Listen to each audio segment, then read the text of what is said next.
is Petar Maltar. I come from Croatia and I take studies in Đurđevac, strukovna škola Đurđevac.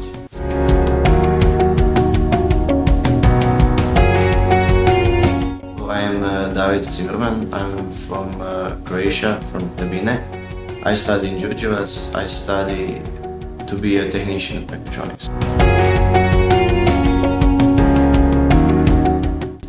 This is the only project I took, so the Erasmus project that I'm on right now is about making CNC machines and also the electricity behind it.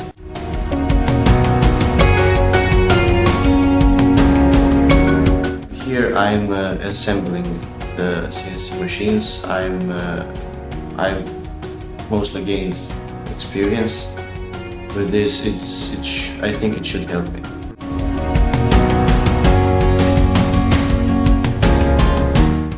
In school we learned a lot about this stuff, all of it. It's a lot to remember and a lot to take, so it's good.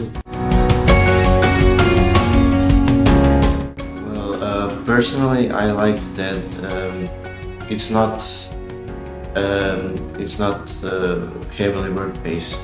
It's not that I have to do this in an hour, but I barely manage it. It's just right amount of. I mean, the job is good. Also, the Wrocław is great. So I like this place. I should use this knowledge in the future.